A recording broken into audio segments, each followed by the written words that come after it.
Hey, it's Michael Lewis, former Indiana University player and current UCLA assistant basketball coach, and you're listening to Indiana Sports Beat. Where I come from, it's cornbread and chicken. Where I come from. Welcome back to Indiana Sports Beat with Coy O'Leary, coming to you from the Golf Club at Eagle Point Studios, powered by Rivals. Joined now by Mike Broughton, the executive director for the Indiana All-Star Game. Mike, thank you, sir, for joining us. Well, I appreciate it. A lot been going on the last few days, but I appreciate you taking me on here since we picked the All-Star team. You betcha, man.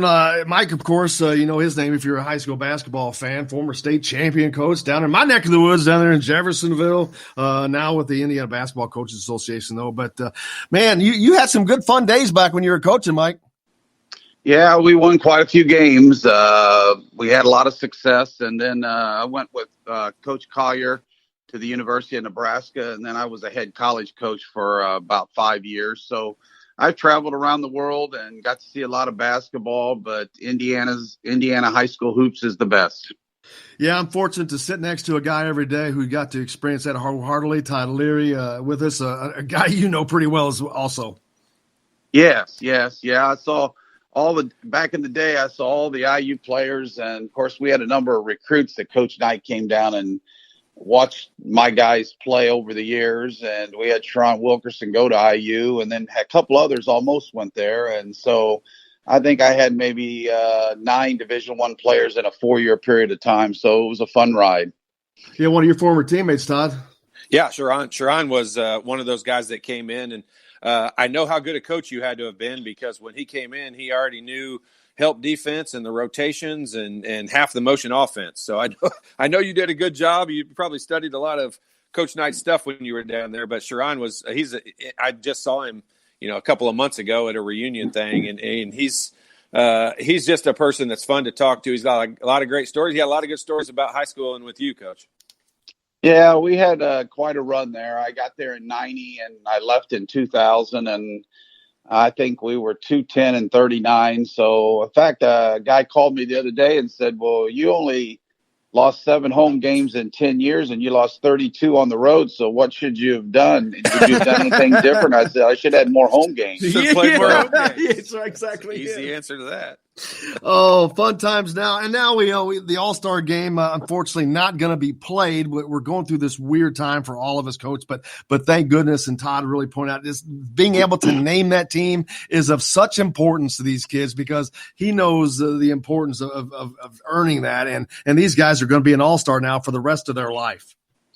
Well, we're still talking. I know the schools have been canceled, but the director of the Kentucky game, his name is Scott Chalk, and myself, we're going to talk on Thursday. We haven't actually canceled it yet. Now, it doesn't seem like it's going too good the way things are across the country. But, with it being 2 months away and people so hungry for basketball, I'm kind of holding my last hopes. And, maybe there's a cure, or maybe there's something that really works over the next few days. So I told the kids, I said, look, when I called them yesterday, the players, I said, look, most likely we're not going to play, but I'm holding out hope, and we'll know by the end of the week. So, like you said, it's not good as everything's being canceled, but I wanted the kids to have a little hope, because it seems like we need to be a little more positive nowadays than all the negativity.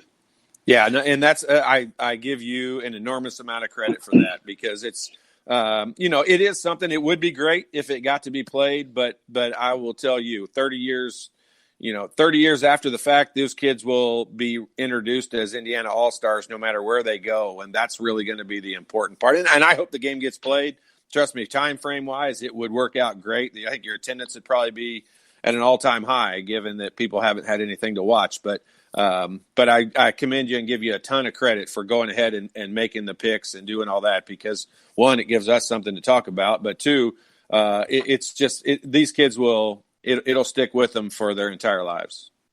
Well, it really will. And like I tell them when I talk to them, I traveled about 11,000 miles, and I think there's across the state, I think there's 1,500 to 2,000 seniors. And if you're one of the last 13 in Indiana, and I even tell them when we met last year for the first time, when the team was together for the first time, that you'll actually see people that maybe pass away, that were maybe all-stars in the 50s or 60s, and they'll talk about their employment and what they did in life and their children and grandchildren. But when you read the whole obituary, somewhere along the line, it'll say 1957 Indiana All-Star. And Right. so Yep. you're right. It stays with them for the rest of their life. And it's an important part of Indiana history and the lore of it, because a lot of the past with the one class and all that's gone, but the All-Star games at year 80. So it is pretty important to the people across the state.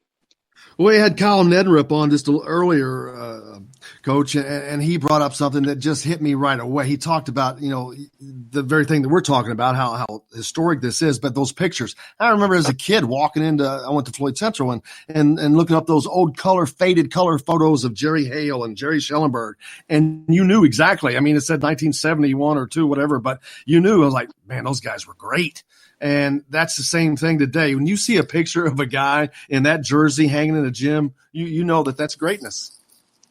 Well, it is. And then you'll go around the state and see kids play, and you'll find out right away if that school has never had an Indiana All-Star. Like Charlie Yoder up at Westview High School, he will be the first player. Now, Westview's had some really good teams. They've won some state championships in class basketball.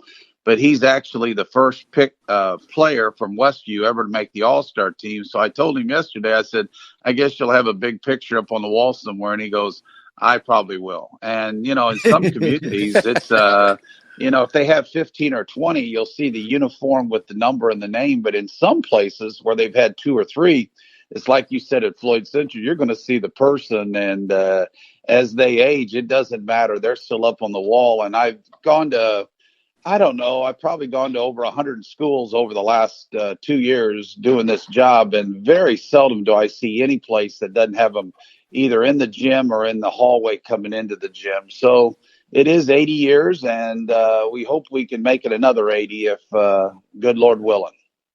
Well, you guys have done a great job. And like Todd said, just getting that out, I think that you've just done a lot for Hoosiers, period, because there's not a lot for us right now. And we're trying to keep people entertained each day. But this information that you guys bring out, that's something for people to look at, to talk about, and more importantly, what these guys have earned. Well, I think starting the year, I have about 50 names when I start out. And then I try to work them down to getting down to 25, then getting down to 20, and then doing a lot of traveling. And, there's probably every year, there's probably 20 to 22 kids that could be an Indiana All-Star when you see them play. And you take in consideration their abilities, and you take consideration their activities at school. And we account their grades a little bit into this, because we want good student athletes to represent Indiana. But, the process is you got 13 good ones, but in Indiana, you could actually put a second team together if you wanted to. I know we were talking to Kyle earlier, like I said, and he meant we were talking about the Misker basketball race, which that has not been announced yet, of course, but it'll come off of one of these guys on this team. And normally he said it would be announced at the banquet, which I think would have been May 2nd. It's probably going to be moved up a little bit, he said. So we'll find out who that's going to be probably in a few weeks, I'm guessing. Yeah, well, I got the votes here. I'm tallying them here this week, and we're going to get the vote out as soon as Kyle and them, the Indianapolis Star, kind of has first dibs on all that. And so we're going to get that out. And of course, we did the Miss basketball tally and the votes a couple of weeks ago. And so we've got them ready to go whenever the Star's ready. And, there again, Mr. and Miss Basketball is pretty important, whether we play the game or not. It's like you said, it goes down forever as well. And we had the All-Star team, the boys team. If we get to play, it'll be a fun team to watch, because we have quickness and we have size and we have shooters. And like I said, it's a pretty good job as the director of the All-Stars when you just go around the state and see the best teams play every night. It ain't a bad gig, Coach. It's not a bad gig if we can get it.